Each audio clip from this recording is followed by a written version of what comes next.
FullTiltPoker.net presents Learn from the Pros.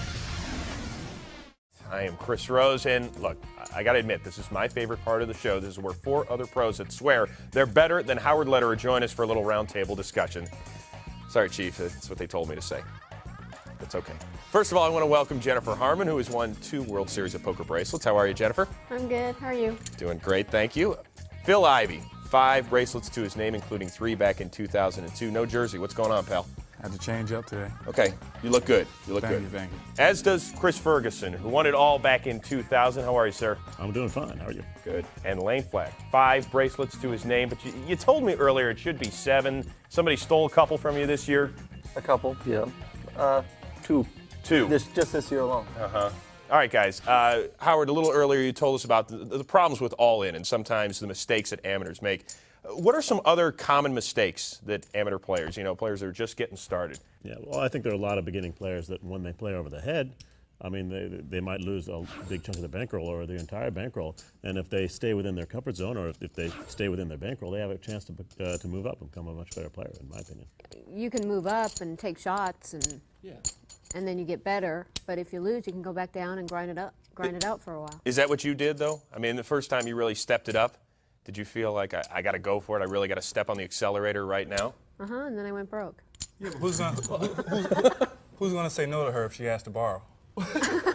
So she could get away with it. What, did she borrow from anybody up here? Is that what happened? But she could get away with it. We can't. Yeah. Well, also one thing, I think tournaments are a great way where you can push your comfort zone without pushing your bankroll. So basically you can pick a buy-in that is well within your bankroll, but the idea of a tournament is the stakes keep going up. Eventually you're going to get to a stake level and a situation like if it's a final table of like a $300 tournament, you've never been there before, you will be getting out of your comfort zone and be getting better, but at the same time, if you lose, you only lost that $300 buy-in. I also think tournaments are a great way to learn because your opponents are playing a lot tougher in tournaments. They're really trying hard. Sometimes in the lower limit games especially, your opponents are just there to have fun, so they're not really playing the best poker out there. But in tournaments, everyone takes it seriously, so everyone's really trying hard. I would agree with you in one way, but I also think that tournaments are where people are trying to play their best. But one of the best pieces of advice that I ever got was from Dan Harrington, and he's a firm believer that at every table, at every moment during a poker tournament, there's somebody who's outside their comfort zone and not playing well, and maybe even almost subconsciously looking to get broke so that they don't have to deal with the pressure of the situation. And he feels like that first level, there's probably someone there that satellited their way in and they're uncomfortable, and then 3-4 hours in, there's someone else that's just kind of cracking, and if it, at the final table, obviously, that's a real big pressure situation, and you're always wanting to identify the guy that might be kind of cracking under the pressure, but it starts at the beginning all the way through. There is a lot of pressure in tournaments, and the higher you go up, the more pressure you're going to feel. But you can use that to your advantage later, because once you've felt that pressure, then you're going to get better and better, and then hopefully. Yeah, so getting out of your comfort zone, that's probably a good thing as far as becoming a better poker player. You have to be in situations where you're not comfortable, because eventually at some point in time, especially when you start playing bigger cash games or you get deep in a tournament, you're at the final table, it's down to 6 players where every decision counts. There's going to be some situations that come up where you might not be comfortable, or you might not where you have to make good decisions. You can almost get comfortable with being out of your comfort zone. Once you're used to it and you've shown yourself you can handle that pressure, then there may never be another situation where you ever lose confidence. You start to look forward to it. I play my best, when I'm in the biggest money situations there are. I learn more playing at a final table of the World Series than I do anywhere else. That's where I actually improve my game. Weren't you intimidated at some point in your career? You sit down at a table, I mean, you see a Doyle Brunson, you see a Johnny Chan for the first time. How can you not feel like you're out of your comfort zone for a second? Believe it or not, when you step up to that limit, there's more eyes on you than your eyes are on them.